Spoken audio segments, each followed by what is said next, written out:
ரகசிய வருகை என்பது ஆயத்தத்தோடு கூட காத்து கொண்டிருக்கிற மணவாட்டியை மணவாளன் எடுத்துக்கொண்டு செல்ல போகிறார். இதற்காகவே நாமும் ஆயத்தப்பட வேண்டும்.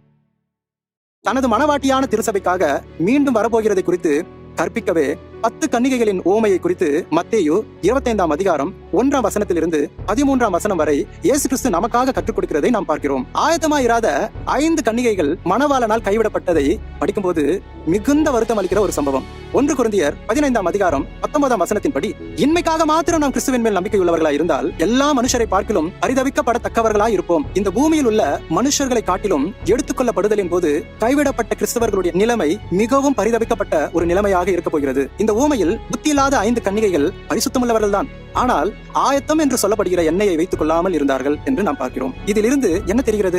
நாம் பரிசுத்தமாய் இருக்கிறோம், நீதிமானாக்கப்பட்டு விட்டோம், நாம் நல்லவர்கள் என்று சொன்னால் மட்டும் போதாது, ஆயத்தம் என்பது அவசியம் என்று இந்த ஊமையின் மூலம் இயேசு கிறிஸ்து கற்பிக்கிறதை நாம் பார்க்கிறோம். எபிரேயர் 9ஆம் அதிகாரம் 28ஆம் வசனம் சொல்லுகிறபடி, கிறிஸ்துவும் அநேகருடைய பாவங்களை சுமந்து தீர்க்கும்படிக்கு ஒரே தரம் பலியிடப்பட்டு தமக்காக காத்துக் கொண்டிருக்கிறவர்களுக்கு ரட்சிப்பை அருளும்படி 2ஆம் தரம் பாவமில்லாமல் தரிசனமாவார் என்று கூறுகிறது. சரி, ஆயத்தம் என்பது என்ன? யூத கலாச்சாரத்தின்படி மணவாளன் ஒரு ஸ்தலத்தை ஆயத்தப்படுத்திவிட்டு பெண் வீட்டாருக்கு எதுவும் சொல்லாமல் வந்து மணவாட்டியை அழைத்து செல்வார். மணவாட்டியும் என் மணவாளன் எப்பொழுது வருவார் என்று ஆவலோடும் ஏக்கத்தோடும் காத்துக் கொண்டிருக்கிறதை நாம் பார்க்கிறோம்.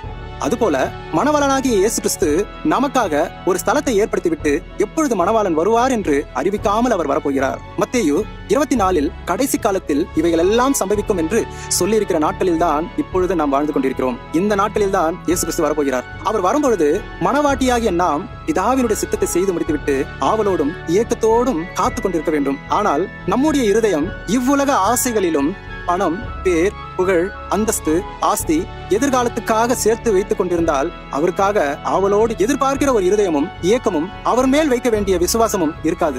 நம்முடைய இருதயத்தை கொஞ்சம் ஆராய்ந்து பார்ப்போம்.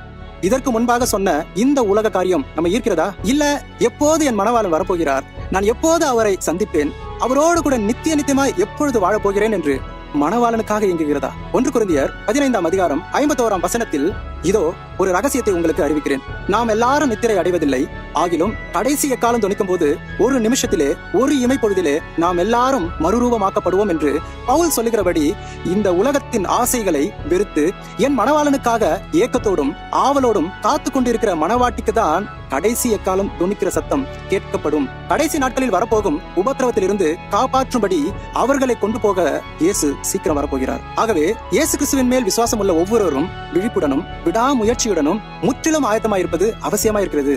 இந்த ஆயத்தம் என்பதை கடைசி நேரத்தில் யாரிடமும் கேட்டு வாங்க முடியாது. எனவே ஆயத்தமாவோம், ஒரு கூட்டத்தை ஆயத்தப்படுத்துவோம். மாரநாதா.